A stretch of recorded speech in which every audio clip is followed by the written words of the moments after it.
look at the people around you and peer past the surface, you realize that each one of them is metaphorically a mosaic. All of us start out as blank canvases which develop over the years. Influenced by nature and others around us, various events add color. All the people we encounter add the hues and shades. All the experiences contribute to shape our personalities.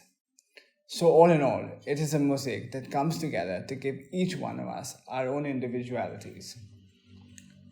These parts, ladies and gentlemen, are the pieces that make up our own individual mosaics. But it's not just the externalities that shape the mosaic as it develops, it is the interaction of the individual, the acceptance, rejection, appropriation, manipulation of the individual that help each one of us carve out our own destiny, our own mosaic. So there's layer upon layer, each interacting with the other, and each adding its own twist to make up a harmonious whole.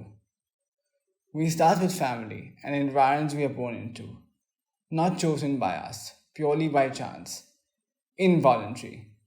To that is added upbringing, values, ethics, siblings, relationships, bonds, creating the foundation for the rest of our lives, and defining how we interact with externalities. The next step is when you start school.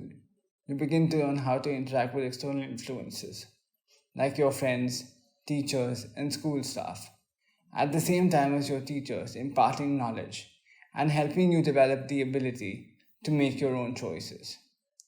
You soon realize there are some people you like and some people you don't. These individuals are your friends. This layer continues all the way through college and university, with a few tweaks, of course, but the principles remain the same. One then transitions to work life and assumes responsibility for one's parents, one's family, oneself. Everything you've learned earlier, tinged with the influence of your family, friends, and teachers, is applied in the real world, and your character is put to the test. Truly, though, it is not only circumstances that shape what you become. At the core is who you are and what you are made of. The same hot water that softens a potato also hardens an egg. So, in the end, it is what you make of what you've been given. My mosaic, however, started out a little differently. But in the grand scheme of things, I'm just like all of you. When I was 5 months old, I had to have a life saving surgery, which left me with a left sided hemiplegia, or a partial paralysis. But it did save my life. Initially, my parents battled to keep me alive and healthy. I was on strong medication for over a year, but I pulled through.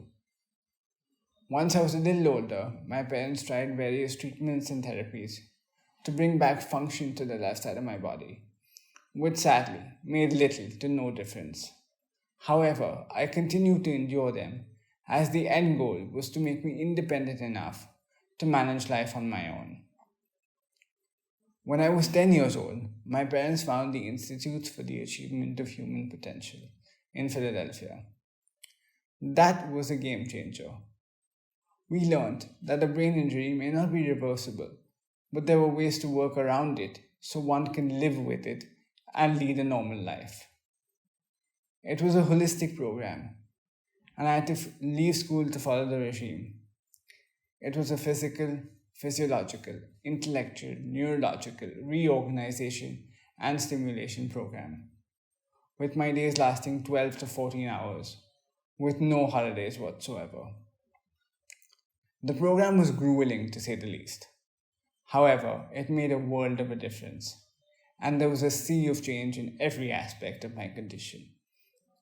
After 4.5 years of being on this path of relentless effort, I had improved enough to want to lead an age appropriate life. I went back to school and then moved to Singapore on my own, where I graduated with a bachelor's degree. For want of physical activity, I started training at a gym with a group of young athletes who began training for the Mumbai Marathon. I decided to join them, much to their amusement. And as it turned out, I could not keep up with them at all. Little by little, over several months. With a lot of encouragement from my coach and dear friend, I managed to push myself to go the distance. My trainers, coaches, and these individuals who I train with every single day from that year on is a thick layer on my mosaic. Ones who constantly push me just that wee bit more to get the results I'm striving for. I finished my first half marathon in January of 2012. Since then, I have run 7 half marathons and a number of smaller runs. A few years ago, I was invited to take part in the Devil Circuit, which is a challenging obstacle course, and I decided to give it a shot. It was thrilling to a whole new level. Not that the marathon isn't, but it's a different kind of adrenaline as you crawl under and climb over things. And of course, the highlight coming down a water slide into a pool of ice with your body going numb, waist down. I have successfully completed the Devil Circuit twice so far, and I hold the record for being the only hemiplegic athlete to do so. What I would like to leave you with is this: each one of us has it within ourselves to shape our own mosaic, to be what we would like it to be. We just have to want it enough. And you know what? It takes a little bit of effort, but it's totally worth it. Find your passion and pursue your dream. Never mind what other people think and expect you to do. Go out there and make it happen.